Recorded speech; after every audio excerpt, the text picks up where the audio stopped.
नमस्कार मित्रांनो, स्वागत आहे तुमचं या ऑडिओ पॉडकास्टमध्ये. तर ॲक्च्युली आपण शेअर मार्केट संदर्भातल्या बऱ्याचशा अशा काही विषयांवर या ठिकाणी एक नॅचरल चर्चा करणार आहे की कशा पद्धतीने रिस्क मॅनेज करता येईल, कशी सायकोलॉजी असली पाहिजे आणि डे टू डेच्या काही गोष्टी आहे त्याच्यावर या पॉडकास्टमध्ये चर्चा केलेली आहे मित्रांनो. तर लक्षपूर्वक ऐका, बाजूला फोन लावून द्या आणि निवांत ऐका मार्केटच्या गप्पा. थँक्यू मित्रांनो. तर सुरू करूया आपण मार्केटच्या गप्पा. साईडची भीती आहे ग्रीड आणि हे निगेटिव्ह साईडची भीती आहे फिअर, म्हणजे हे पण एक भीतीचाच प्रकार आहे. तर ते होतं कसं इन जनरल, रिटेल ट्रेडर काय करतो की ना सगळं 1,00,000 जर कॅपिटल आहे त्याच्याकडे तर 1,00,000 पूर्ण कॅपिटल त्याच्यात लावण्याचा प्रयत्न करतो. मी पूर्ण 1,00,000 रुपयाचं बाय केला, बरोबर. आता त्याने एखादा स्टॉक बाय केला, आता ऑप्शनचं तर सोडून द्या, ऑप्शन मध्ये तर दुसऱ्या मिनिटाला हार्ट अटॅक येईल एवढ्या मुवमेंट असतात. बरोबर. तर आपण स्टॉकचं उदाहरण घेऊ की 1,00,000चा त्याने एक स्टॉक बाय केला, एक पूर्ण अमाऊंट लावून त्याच्या कॅपिटलच्या. तर तो रिटेल ट्रेडर ऑलरेडीच आहे ना तेवढंच कॅपिटल घेऊन मार्केटमध्ये आलाय आणि त्याला प्रॉफिट करायचंय.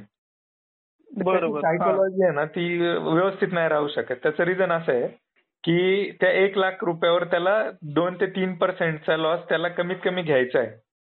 बरोबर. असं त्यांनी ठरवलंय आणि पुन्हा त्याला त्याच्यावर 2-4% प्रॉफिट घ्यायचा आहे, 5% प्रॉफिट घ्यायचा आहे. लेट्स से की घ्यायचा त्याला 2,500 लॉस पाहिजे आणि 2,500 प्रॉफिट पाहिजे. पण आता त्याचं कॅपिटलच तेवढं आहे ना. बरोबर. तर कॅपिटल तेवढं असल्यामुळे काय होणार आहे की त्याला तो ट्रेड आहे ना सक्सेसच झाला पाहिजे. म्हणजे त्याला त्याच्यात लॉस खाण्याची त्याची वैयक्तिक इच्छा नाहीये. बरोबर. बरोबर. आता तुम्ही मला सांगा, प्रत्येक गोष्टीचा आउटकम सेमच येईल किंवा तसंच येईल आपल्याला माहित नाही. नाही ना. बरोबर. लॉस खाल्ला त्याने, 2-3 हजाराचा लॉस झाला.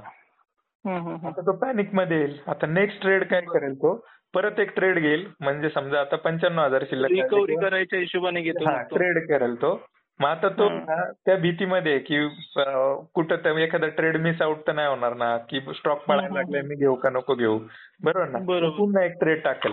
आता 98,000 ट्रेड टाकला, परत आउटकम सेमच येणार आहे ना. आयदर तो 2-3% खाली जाईल नाहीतर 4-5% वर जाईल. बरोबर. मग त्यावेळी त्याची जी मनाची घालमेल आहे ना, त्याला ते भीती आहे, घाबरवतंय त्याला. 2,000-3,000 मायनस झाल्यानंतर ना एक फिअर येतो आणि तो ते बाकीचे ऍट्रिब्यूट विसरून जातोय मार्केटचे, किंवा काय किंवा खरंच पोझिशन बनते का, स्ट्रॅटेजी बनते का. त्यामुळे मेजर टाइम आपल्याला असं वाटतं ना की चला जिथं निघालो तिथूनच बरोबर मार्केट रिव्हर्स झालंय. ऍक्च्युली मार्केट आपल्या फेवर मध्येच असतं, पण आपण थोडंसं थांबत नाही. माझ्या बाबतीत असा किस्सा झालाय, तुम्हाला फ्रँकली सांगू का? नाही, हा प्रत्येक रिटेलरचा हाच हे पॉइंट असतो की असं काय होतं, आपण पूर्ण कॅपिटलवर रिटर्न बघतो आणि पूर्ण कॅपिटलवरच लॉस बघतो. त्यामुळे ती थोडीशी गडबड आहे. आणि हे जे आहे ना हे आपल्याला आहे ना वैयक्तिक, म्हणजे एक छोट्या ट्रेडवर जर हे आपल्याला रिटर्न जे बघायचे आहेत ना ते पूर्ण अमाऊंटवरच बघायचे आहेत, म्हणजे प्रॅक्टिकली. बरोबर. आता दुसरा सिनेरिओ सांगतो. दुसऱ्या सिनेरिओ मध्ये काय केलं, एक रिटेल ट्रेडर आहे आणि त्याला आहे ना त्याचं आता रिस्क ॲपेटाईट आहे दिवसाचं 1,000 रुपये, म्हणजे 1,00,000 कॅपिटल आहे त्याचं, तर त्याला दिवसाला रोज 1,000 रुपये कमवायचे. मग आता त्याने काय केलं, टोटल 1,00,000च्या कॅपिटलवर त्यांनी फक्त 10,000ची रिस्क घेतली. बरोबर. 10,000चा एक ट्रेड घेतला आणि आता तो ट्रेड आहे ना त्याने लॉंग टर्म होल्ड केला. आता तो काय करत होता, 1,00,000 रुपयाच्या कॅपिटलवर हार्डली तासाभराने 1 तासाने ते ट्रेड घेऊन 2-3 हजार मायनस किंवा 2-3 हजार प्लसचा विचार करत होता. प्लस मधून निघत होता. आता त्यांनी काय केलं, आता 10,000चं कॅपिटल लावलं, म्हणजे 10,000चा ट्रेड घेतला. आता त्याला 1,000 लॉस झाला तर चालेल, कशावर, 10,000. बरोबर. आणि प्रॉफिट त्याला 2 ते 3 हजाराचा पाहिजे, म्हणजे त्याला लॉस 10% घ्यायचा आहे आणि प्रॉफिट 20% घ्यायचं किंवा 30% घ्यायचं आहे, बरोबर. पण त्याचं कॅपिटल किती आहे टोटल, 1,00,000 रुपये. 1,00,000चं कॅपिटल आहे. आता त्याचं जे ओव्हर ट्रेडिंग आहे ना ते पण कमी होईल. ते कसं कमी होईल, त्याने आता 10,000चा ट्रेड घेतलाय. बरोबर.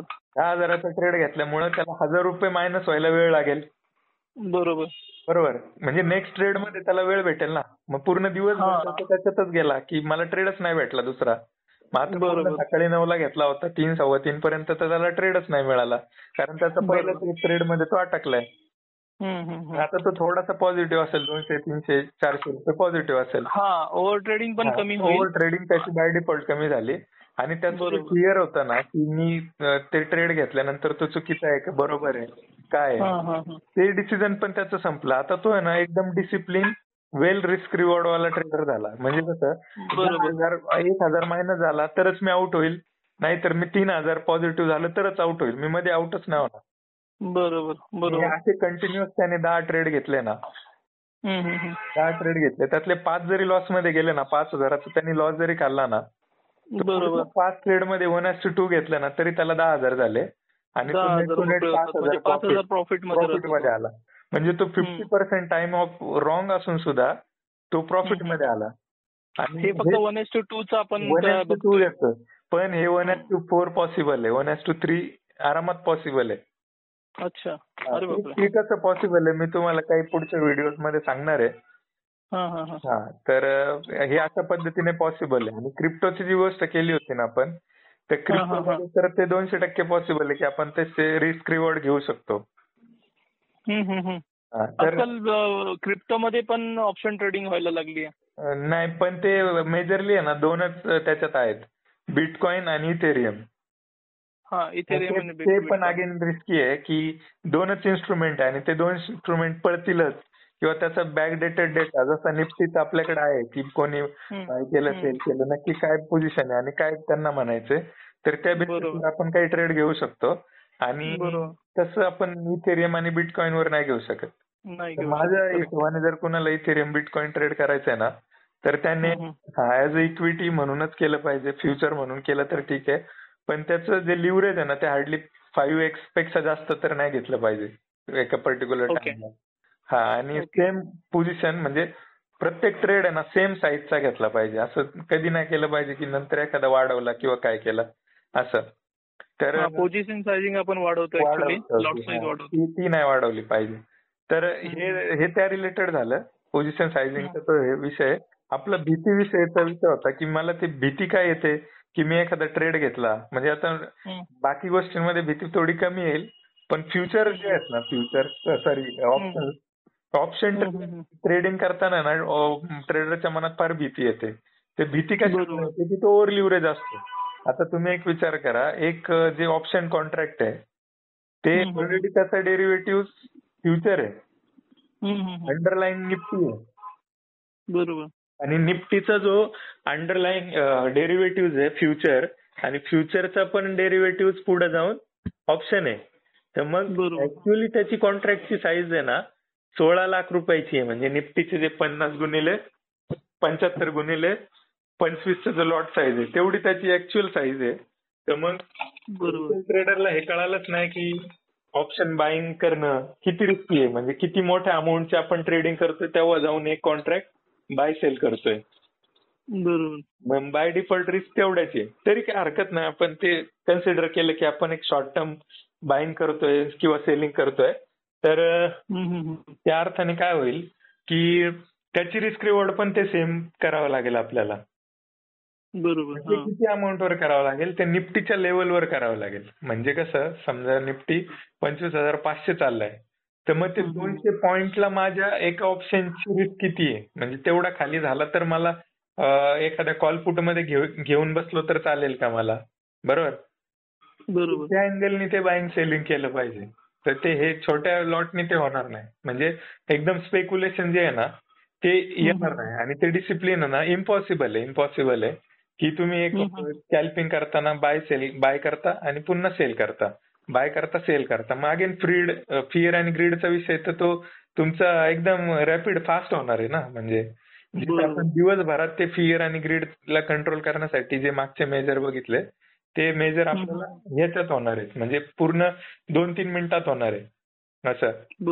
तर हे फार रिस्की आहे त्या अर्थाने. तर मी तुम्हाला जी स्ट्रॅटेजी सांगत होतो ना, स्ट्रॅटेजी काय आहे आपली की निफ्टी आपण 25,200 ला शॉर्ट करत, म्हणजे 25,200 चाललाय एटीएम स्ट्राईक, आता 25,000वर आपण एक शॉर्ट करणार पुट आणि त्याच्या 200 पॉईंट खाली, म्हणजे टोटल एटीएम पासून 400 पॉईंट खाली बाय करणार, 200 पॉईंट खाली सेल करणार आणि 200 पॉईंट खाली बाय करणार. बरोबर ह्याचे एकदम शॉकिंग रिझल्ट आहेत. 100% ROI कसं पण त्याचा जनरेट होऊ शकतो आणि रिप्लिकेट करता येऊ शकतं. आता याच्यामध्ये मला तर असं वाटतं कधी कधी म्हणजे एक असतात ना ऑफिस गोईंग वगैरे असे असतात ना, तर त्यांच्यासाठी ते एकदम बेस्ट आहे की बाबा आपण एकदा ही लेग ऍक्टिव्हेट करून घ्यायची आणि त्याच्यानंतर फक्त आपण सोडून द्यायची. बरोबर. आणि जोपर्यंत आपला एक्सपेक्टेड प्रॉफिट येत नाही तोपर्यंत सोडून द्यायची. पण आता आहे ना अगेन आहे ना फिअरचा विषय आहे ना येणार, तो एकदा तरी येणार आणि त्यातून ती स्ट्रॅटेजीतून आहे ना तुम्ही आउट होणार. आता तुम्ही काय म्हणणार की मी जर 50-60 हजार लावतोय तर मला 3-4 हजार नको आहेत विकली, किंवा माझं 8-10 हजाराचा लॉस झालेला मला नाही चालणार. बरोबर ना. मी याच्यात आहे ना वेगळा विचार करतोय की असे आहे ना 7-8 लोक एकत्र येऊन एक मोठं कॅपिटल उभं केलं समजा आपण. आणि आहे ना ती स्ट्रॅटेजी मग आपण ती एखाद्या अकाउंटला आपण रन केली. बरोबर. तर होईल कसं की आहे ना जो वैयक्तिक जो ट्रेड करणार आहे ना तो काय म्हणेल माझे तर फक्त 15 हजार आहे त्याच्यात. बरोबर. जे होईल ते बघता येईल नाही का, सोडून दिलं कॅपिटल. आता एकाचेच जर लाख रुपये लागले तर तो ते 100 वेळा मॉनिटर करेल, पण जर 15 हजार लागले तर तो सोडून देईल की ठीक आहे जे होईल. नाही पण याला आपण रोबोटिक नाही करू शकत का? अल्गो मध्ये कन्वर्ट करू शकतो ना आपण.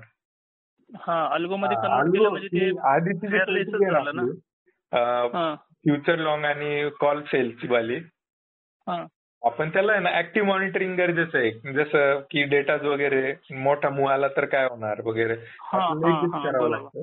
पण ह्या स्ट्रॅटेजीमध्ये काय आहे, ह्या स्ट्रॅटेजीमध्ये आहे ना अल्गो त्याचं काम करत राहील आणि रिस्क रिवॉर्ड आपल्याला माहिती आहे. कारण आपल्या आहे ना जवळ 60 ते 70% वेळा आपला जो ऑप्शन आहे ना तो आपला इन दी मनी क्लोज नाही होणार, तो आउट ऑफ मनी सेटल होणार. ओके. आणि तो हार्डली 4 ते 5 वेळा, हार्डली 8 ते 10 वेळा म्हणू आपण, मॅक्झिमम आपण त्याला लिव्हरेज देऊ. 8 ते 10 वेळा जरी आपल्या अगेन्स्ट क्लोज झाला ना तो 150 पॉईंटचा लॉस देईल. त्या 8 ते 40 मधून फक्त 8 ते 10 वेळा तो आपला इन दी मनी क्लोज होईल, इतर वेळी तो वरतीच एक्सपायर होईल आणि आपल्याला 50 पॉईंटचे ते लिव्हरेज देत राहील तो कंटिन्यू. बरोबर. असा अर्थाने काय होते माहिती का, आता हे आपण 50 पॉईंट कन्सिडर करतोय ना, 50 पॉईंट इंट्राडे वाल्यासाठी असं वाटतं की काहीच नाहीये. मग प्रॉब्लेम तर तिथंच आहे ना, रिटेल ट्रेडिंग करतो प्रॉब्लेम ऍक्च्युअली सुरुवात होतो. त्याला असं वाटतं अरे मी दिवसाला 50 पॉईंट घेतोय आणि हा व्यक्ती मला 2-3 आठवड्यामध्ये 2-3 दिवसात एका आठवड्याला 50 पॉईंट देतोय. मी आहे ना म्हणजे ह्या ज्या छोट्या छोट्या ज्या गोष्टी आहेत ना त्याच्यातून सगळ्या याच्यातून ओव्हरकम करण्यासाठी आहे ना माझं म्हणणं कसं आहे की तुम्हाला आहे ना ती सिस्टीम रेप्लिकेट करता आली पाहिजे. म्हणजे ती सिस्टीम 50 हजारावर तेवढंच काम करेल, 50 लाख तरी तेवढंच काम करता आलं पाहिजे. तुम्हाला एक्सपेक्टेड रिटर्न सपोज लाख रुपयाचा आहे तर मग तुम्ही त्या प्रपोर्शनेट तुम्ही कॅपिटल वाढवायला पाहिजे. नाही ते कॅपिटल असं ओढून ताणून नाही वाढवायचं. म्हणजे तुम्ही कुठून लोन घेतलंय, कुणाकडून घेतलंय वाढवायचं. मग तुमचं अगेन ऍक्टिव्हनेस जागा होईल आणि तुम्ही परत त्या फिअर मध्ये कधीतरी याल ज्यावेळी आपलं इन दी मनी जाणार आहे ते कॉल, त्यावेळी पुन्हा येणार, क्लोज करणार, परत स्कॅल्पिंग चालू करणार, परत कॅपिटल. तुम्ही आता मला जे बोलले ना त्याच्यावरून मला असं एक आठवलं का फॉर एक्झाम्पल आता मी माझे करंट अकाउंटचा ओडी आहे माझा, ठीक आहे. त्याचे लिमिट आहे जवळजवळ 3.5-4 लाखापर्यंत. अच्छा. तर सपोज एक्सपेक्टेड रिटर्न जर खरंच येत असतील आणि आपण जर ते अल्गोमध्ये टाकून दिले ते पैसे पूर्ण ओडी उचलून, तर ते आपल्याला जो रेट ऑफ इंटरेस्ट लागतोय त्याच्या हिशोबाने हा रिटर्न चांगलाच असावा. नाही मग अगेन आपला जो बेसिक प्रिन्सिपल आहे ना की लोन घेऊन काम नाही करायचं.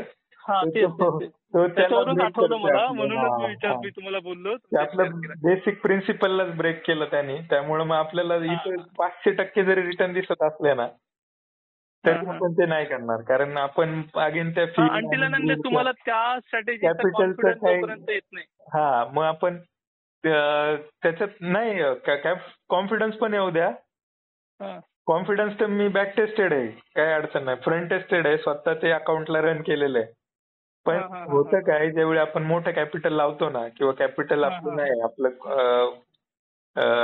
इंटरेस्टवर आहे, तर मग गडबड होती की आपण ऍक्टिव्हली मॉनिटर करतो, आणि ऍक्टिव्हली मॉनिटर केल्यामुळे होतं काय की आपण त्याच्यात ते पुन्हा त्या लफड्यात पडतो कधी ना कधी. कधी ना कधी पार 2 महिने 3 महिन्यांनी मग पुन्हा स्कॅल्पिंग, पुन्हा काहीतरी वेगळं आठवलं स्ट्रॅटेजी, मग मेन मोटो माझा आहे ना एक पर्सनल एक्सपिरियन्स सांगतो तुम्हाला. माझ्या बरोबर ना एका सेशनला एक पोरगा होता, नाशिकचाच मुलगा आहे तो. त्यांनी काय केलं होतं, क्लासेसलाच होता तो. माझ्या एका क्लासेसचं सेशन चालू होतं, त्या सेशनला तो फिजिकल क्लासेसला होता. तर त्या क्लासेसला तो माझ्या बाजूलाच बसायचा. 3 दिवस क्लास होते, 3 दिवस माझ्या बाजूला बसला होता. तर त्यांनी काय केलं होतं, अशा केसमध्ये त्याची एक ऍक्टिव्ह स्ट्रॅटेजी होती की जी स्ट्रॅटेजी त्याने 6 महिन्यापासून करतोय. ओके. मग त्यांनी काय केलं होतं, त्याच्या वाईफच्या नावावर एक अकाउंट खोललेलं होतं, तिच्या नावावर तो फंड टाकलेला होता, आणि तो 6 महिन्यापासून एकच करायचा. सकाळी 9:15ला ट्रेड घ्यायचा, आणि त्यांनी 2:45चा अलार्म लावलेला होता. 2:45 वाजता अलार्म वाजला की तो मोबाईल खोलायचा, आणि 2:45 वाजता जी काही पोझिशन असेल प्लस मायनस जी पण, तो ते 2:45 किंवा 3 वाजता, 2:45ला एक 5-10 मिनिटं कमी असताना उडून टाकायचा. तो त्या याच्या बाबतीत पडत पण नव्हता की बाबा 3चा मूव आपल्याला भेटेल. त्या बाबतीत पण नव्हतं पडत. तर मी त्याला तो म्हणजे मी लिटरली त्याला 2 वेळेस पकडलं. मी म्हणलं काय रे, कसला अलार्म लावलाय?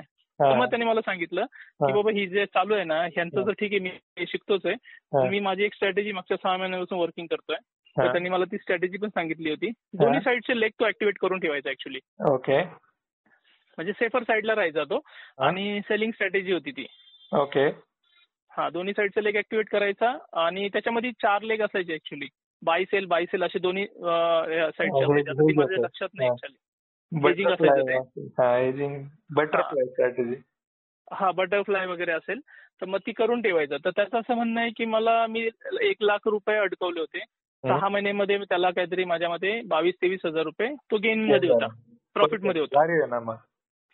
तर मग तो बोलत होता की 6 महिन्यामध्ये आपल्याला 22-23 हजार रुपये कोण देणार आहे, आणि आपण जर सपोज SIP वगैरे लावलं त्याच्यामध्ये तर आपल्याला तेवढे भेटणार नाहीये 6 महिन्यामध्ये. बरोबर. आणि मग त्याच्यापेक्षा डेली म्हणजे ठीक आहे ना, आपल्याला जर प्रॉफिट झाला, लॉस झाला, 2.5 यायचं, आपण काढून टाकायची ती. अच्छा.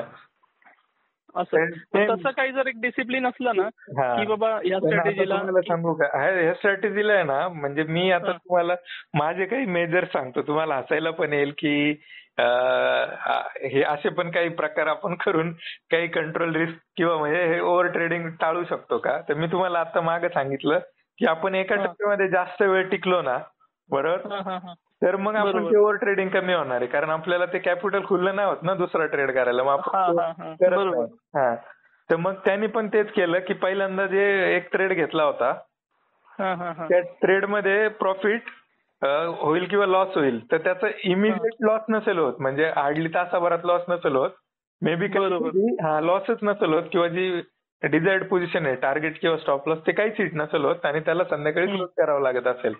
बरोबर. नाही, त्याचं काय व्हायचं माहिती का, तो बोलायचा की आउट ऑफ द म्हणजे 4 ते 5 दिवस त्यांनी ट्रेडिंग केली ना, त्यातले 3 दिवस त्याचे पॉझिटिव्ह मध्ये निघायचे, आणि विशेष म्हणजे 3 दिवस पॉझिटिव्ह मध्ये निघून सुद्धा ते 1 लाखाचीच स्ट्रॅटेजी होती, 1 लाखाच्या आतमध्ये फंडची प्रॉफिटच होता. पण मग त्याच्यामध्ये गेन त्याला 1000-1500 असा भेटायचा, आणि लॉसही त्याच्याच प्रपोर्शनेट असायचं, 700-800, 1000-1500 असं. परफेक्ट, काहीच अडचण नाही. मग त्याचं कसं म्हणणं आहे की म्हणजे 5 दिवसापैकी 3 दिवस जरी प्रॉफिट झाला तरी मेजरली तरी आपल्याला बेटर राहतं, आणि सपोज 2 दिवस लॉस पण झाला तर तो एवढा अगदी घाबरण्यासारखा लॉस नसतो त्याच्यामुळे आपण त्यातून नाही. पण आता मग प्रॉब्लेम इथे येतो की आपण ना एवढं ऍक्टिव्ह मार्केट बघितलंय ना आता, तर कधी ना आधी आपल्याला उद्योग तो सुचणारच सुचणार. फ्रेश माइंड आहे ना, एकदम फर्स्ट टाइम आलाय, त्याला कॅपिटलची कदर आहे, त्याला माहितच नाही काय मार्केट आहे, तो व्यक्ती करू शकतो. आता हे मी असं केलं होतं, तुम्हाला माझे मेजर सांगतो. एवढं मोठं कॅपिटल लावल्यानंतर पण मी हे माझ्या वाईफच्या अकाउंटलाच करत होतो.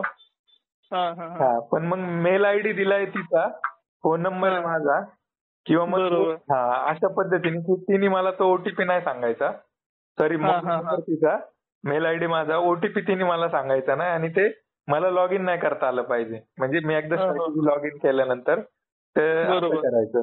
पण ते करून पण झालं, ते परत मी कधी ना कधी ते बोलून मी पासवर्ड घेऊन ते पुन्हा उद्योग वाढवायचंच. ती पहिली गोष्ट आहे. नंतर डीपीला लावला बाळाचा फोटो की मी त्याच्याकडे बघून तरी ऍटलीस्ट म्हणाल की याचं कॅपिटल हे उडवायला नको. तिसऱ्यांदा असं केलं की त्यांनी मला त्याचा एक्सपिरियन्स, बॅड एक्सपिरियन्स पण सांगितलं ना. तो बोलायचा की मी तिच्या अकाउंटवर प्रॉफिट मध्ये आणि मी माझ्या पर्सनल अकाउंटवर जवळजवळ ₹1 ते ₹1.5 लॉस मध्ये. आणि मी आता जे तुम्हाला सांगितलं ना की जे अकाउंट मी 2 लाख प्लस नेलं होतं ना ते तिचंच अकाउंट होतं. अरे बापरे. म्हणजे लेडीज आपण थोडीशी कदर करतो आणि ती रिस्क जी आहे ना आपलं किंवा ट्रेडिंगची थोडीशी कंट्रोल होऊ शकते. पण मार्केट एवढं पडलं ना की माझी ती रिस्क म्हणजे जे पण डिसिप्लिन आहे ना ते हल्लं. बरोबर. मी माझे फोनचा जो पॅटर्न आहे ना तो पण असा इयन करून ठेवला होता. म्हणजे sell no to trade, okay no to trade, deep लावला होता, नो ट्रेड असं हे करून ते करायचं मी. पण ते नाही होत कंट्रोल. ते किती काय झालं ना आपली पोझिशन साईजच बरोबर नाही ना तर ते बाय डिफॉल्ट भीती वाटणारच आहे तुम्हाला. तुम्ही काही त्यामुळे ती साईज इम्पॉर्टंट आहे. आता त्याच्यावर ती साईज इम्पॉर्टंट ठेवण्यासाठी आहे ना अशा गोष्टी हे करत होतो की अशा 4-5 लोकांनी एकत्र येऊन एक कॅपिटल उभं करायचं आणि एका अकाउंटला ट्रेड घ्यायचा. मग आपण तो अल्गो ऑटोमेटेड करू आयदर, नाही तर आपण एक ब्रोकर शोधू की त्या ब्रोकरचं आहे ना ऍपचं ऍक्सेस नाही घ्यायचं. बरोबर. आणि मग त्याला कॉल करून सांगायचं की तू माझ्यासाठी वीकली हे पोझिशन्स उभ्या करत जा आणि जे पण रिझल्ट होईल ते बघता येईल. आणि आपल्याला माहिती आहे ना त्याचं एंड रिझल्ट काय. आपल्याला माहिती आहे एक स्ट्राईक प्राइस आता हिंदीमध्ये होईल 150 पॉईंटचा लॉस लागेल तिथं, आयदर 150 किंवा मग 100-50 पॉईंटचा लॉस लागेल हिंदी मनी जेवढा पण क्लोज होईल तेवढ्यावर. बरोबर. आणि मग नेक्स्ट वीकचं पोझिशन आपण त्याच्यात एंटर होणार. बरोबर. हे रिप्लिकेबल आहे अशा अर्थाने ते होऊ शकतं. नाही आहे, पॉसिबल आहे बरं का. आणि कन्सेप्ट पण चांगली ऍक्च्युअली. तर आणि तुम्ही ह्याच्यासाठी तुमचं असं म्हणणं आहे की 40,000च्या कॅपिटल मध्ये होतं. 40,000 सफिशियंट आहे ना एक स्प्रेड मारण्यासाठी 200 पॉईंटचा. म्हणजे एक बाय करणार आपण आणि तो फ्रायडेला बाय करायचा असं म्हणणं आहे. नाही थर्सडेला केलं तरी चालेल. एक्सपायरी टू एक्सपायरी किंवा बुधवार ते बुधवार. एक्सपायरीच्या दिवशी नेक्स्ट एक्सपायरीचा घ्यायचा असं. नेक्स्ट एक्सपायरी करायचा. ओके. असं होऊ शकतं, असं पॉसिबल आहे. आणि ते मी बॅक टेस्ट केलेलं आहे याच्यावर. एक्सेल शीट पण आहे, ती पण तुम्हाला पाठवतो. तुम्ही थोडीशी ते स्टडी करा की ते कसं होतं. चालेल ना. असं चालेल. हे ट्रेडिंगच्या गप्पा तर असं चालूच राहतील. हे बऱ्याच गोष्टी छोट्या मोठ्या. पण अल्टिमेट जे ट्रूथ आहे ना ते तुम्हाला सांगतो की रिस्क रिवॉर्ड आणि जो फिअर आहे ना तो कसा मिनिमाइज करता येईल. फिअर कंट्रोल झाला ना तर सगळं संपलं. म्हणजे त्या मग कोणी हरू नाही शकत आपल्याला. म्हणजे आपण असं समजायचं की जे आपण जो ट्रेड करतोय ना तो लॉस साठी करतोय. 10,000 कॅपिटल हे सांगितलं, 10,000 रुपयाचं कॅपिटल घेऊन आलो. ऍक्च्युअल कॅपिटल एक मेजर ट्रेडरच्या बाबतीत होतं बरं का रे. म्हणजे सर तुम्हाला सांगू का की मेजर असं होतंय की 10,000 घेऊन आल्यामुळे सुद्धा लॉस होतोय. मग तो पूर्णच कॅपिटल लावतो ना त्याच्यात. 10,000 घेऊन येतो. त्याला असं वाटतं की आपण 10,000 घेतले ना मग आपलं काही जास्त रिस्क नाही, आपली फक्त 10,000ची रिस्क आहे, चला मग आपण ते करूया. पण मग ते 10,000 ऍक्च्युअली पूर्ण घालवायला चाललेला असतो तो. अजून एक आहे ना, मी तुम्हाला एक सायकोलॉजिकल फॅक्ट सांगतो मेंदूची आपल्या. थोडंसं आउट ऑफ होईल की ट्रेडिंग संदर्भात, पण हे सगळे त्याला ऍप्लिकेबल आहे. आपला जो माइंड आहे ना तर आपल्या माइंडला आहे ना हे नाही कळत की आपण किती पॉझिटिव्ह आहे किती निगेटिव्ह आहे. आपल्या माइंडला आकड्यांचा खेळ नाही कळत. म्हणजे 100%, 200% किंवा 20, 30, 50 असा त्यातला फरक नाही कळत त्याला. मेजरमेंट नाहीये. म्हणजे मेजरमेंट नाहीये. मेंदू हा आपला प्राणी आहे. आपण लक्षात घ्या प्राणी, आपल्याला ते नाही कळत. आपल्याला फिलिंग कळतं. फिलिंग काय कळतं की मला ही गोष्ट केल्यावर मला काही गुड भेटतंय का, म्हणजे थोडंसं हॅपी फिलिंग भेटतंय का, किंवा ही गोष्ट केल्यानंतर मला काही निगेटिव्ह फिलिंग होतंय का. बरोबर. आता ना मेजर ट्रेडर जे लॉस मध्ये आहेत आणि तरी पण ट्रेडिंग करतातच आहे बरोबर. रिस्क रिवॉर्डचं काही घेणं देणं नाही किंवा काही गोष्टी ते न करता ते आहेत ना ट्रेडिंग करतच जातात आहे.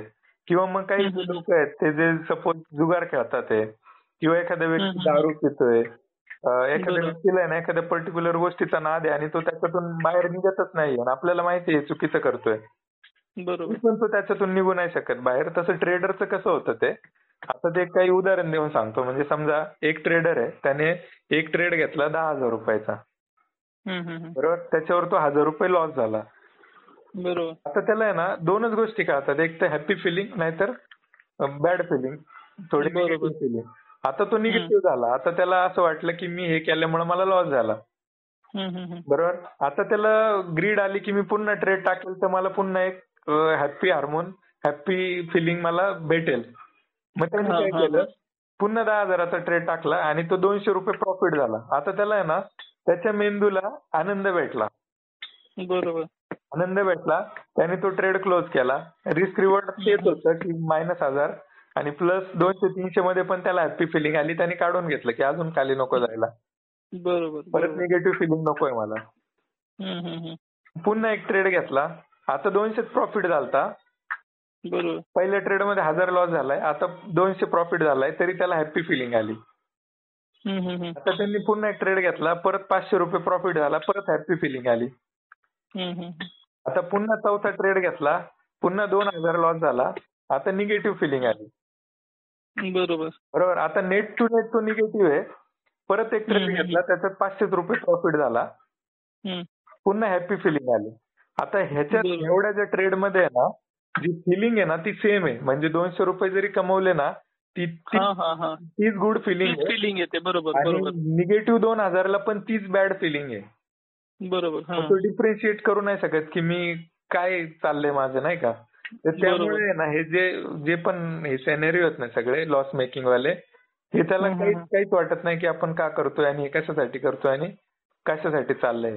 म्हणून आपल्याला ऑटोमेटेड होणं गरजेचं आहे आणि आपल्या ज्या ह्या फिलिंग आहेत ना हे झिरो करणं गरजेचं आहे. म्हणजे आयदर बॅड फिलिंग पण झिरो करणं आणि गुड फिलिंग पण झिरो करणं. मग मगाशी बोललो की आपल्याला जो पण ट्रेड करायचा ना लॉस साठी करायचा. म्हणजे आपल्या मनाने पहिल्यांदाच बॅड कमिट करून ठेवलंय की बाबा तुझं ट्रेड चुकीचा जाणार आहे आणि तू आता लॉस बुक करणार आहे. बरोबर. हा, अजून आता त्याच्यात पुढे असं की प्रत्येक गोष्ट बरोबर नाही होणार आणि प्रत्येक गोष्ट चुकीची पण नाही होणार. करेक्ट पण नाही. गेम आला प्रोबॅबिलिटीचा, की आपली जी निवड जी आहे ना म्हणजे स्ट्रॅटेजी आहे ती जर 50% आपल्याला चान्स देत असेल की तुझे 50% वेळा तू बरोबर येऊ शकतो ह्या गोष्टी फॉलो केल्या तर. बरोबर. तर 50% पॉझिटिव्ह जरी आला तरी आपला रिस्क रिवॉर्ड 1:3, 1:2 जरी ठेवला तरी नेट टू नेट प्रॉफिट मध्ये येशील. बरोबर. हा, मग ह्या गोष्टी आपल्याला इम्पॉर्टंट आहे की आपण कशा ऑटोमेट करू शकतो. म्हणून मग आपल्याला ती फिलिंग कमी करण्यासाठी आहे ना की असं एक कॅपिटल की जे आपल्याला कामाचं नाही. अच्छा. अशा अँगलने मी विचार करतोय आणि ते रेप्लिकेबल झालं पाहिजे. बरोबर. नाही त्याला अल्गो वगैरे एक ऑप्शन आहे बरं आपल्याकडे. अल्गो ऑप्शन आहे किंवा मग असा ब्रोकर शोधायचा की तो ब्रोकर आपल्याला ऍपचा ऍक्सेस नाही देणार. बरोबर. आपलं ते थोडंसं कंट्रोल होईल की बाबा त्याला फोन करायला लागतोय आणि मग तो ट्रेड करतो. तेवढं ठीक आहे, तेवढं मॅनेजेबल आहे. हा, आणि त्यालाही सांगून ठेवायचं की बाबा याच्या मधल्या आधी आम्ही काही फोन केले आणि काही चेंजेस सांगितले तर तू अजिबात आम्हाला एंटरटेन नाही करायचं. वीक टू वीक बेसिस हे करायचं, नाही तर त्यालाच डायरेक्ट सांगून टाकायचं की तू तुझं आम्हाला न विचारताच तू तुझी पोझिशन शिफ्टिंग चालू ठेव प्रत्येक वीकला. बरोबर. असं मग पॉसिबल आहे ते, मग रेप्लिकेबल 200% होऊ शकतंय. ऑप्शन चांगला आहे बरं का. त्या लेवलला आता सायकोलॉजी सेट झाली पाहिजे. हा, आणि कॅपिटल तेवढं एकाच नसलं पाहिजे. आणि आता होईल कसं म्हणजे सगळ्यांनी एकत्र येऊन जर केलंय तर एकत्र येऊन करताना काय होईल की माझे 15 लागलेत, तुमचे 15 लागलेत, अजून दोघांचे 15 लागलेत, ठीक आहे. बरोबर. तर मग एकटा काय विचार करेल, ठीक आहे यार हे माझ्यासाठी नॉट इम्पॉर्टंट आहे, याच्यातून झाले 2-4 हजार मायनस तर मला काय फरक नाही पडत. पण एकाचे 60 लागले आणि त्याला पहिल्याच याला लॉस हिट झाला तर त्याची सायकोलॉजी अगेन बिघडणार आहे. तो पुन्हा मॉनिटरिंगला जाणार आहे आणि परत तो स्कॅल्पिंग वगैरे करून परत उद्योग वाढवणार आहे. तर ह्या गोष्टींसाठी हा एक ऑप्शन आहे. आता मी तुम्हाला तर सांगितलं मी काय काय मेजर केलं की कसं कंट्रोल करता येईल, पण ते अल्टिमेटली आहे ना थोडस अवघड होऊन जातं. बरोबर आहे ना. आपल्या मेंदूने तेवढे ते खुशी बघितल्यात ना, म्हणजे 10-10, 20-20 हजार प्लस बघितलेत. मग 10-10, 20-20 हजार मायनस झाले की त्या मेंदूला काय होतच नाही. त्याला किकच बसत नाही की तू काय वेगळं केलंय म्हणून. ते आहे ना, किकचा एक लय मोठा धोका आहे. ते 10,000चं जे स्टिम्युलेशन आहे ना ते नॉर्मल झालंय आता. आणि पुन्हा जर त्या ट्रेडमध्ये 200-500 पॉझिटिव्ह होत असेल ना आणि ती प्रोसेस बरोबर जरी असेल ना तरी आपल्याला ते मेंदूला ते समजणारच नाही की बाबा तुला ते काय त्याला बोलतात ते पॉझिटिव्ह रसायन ते 200 एवढं आहे का 500 एवढं आहे.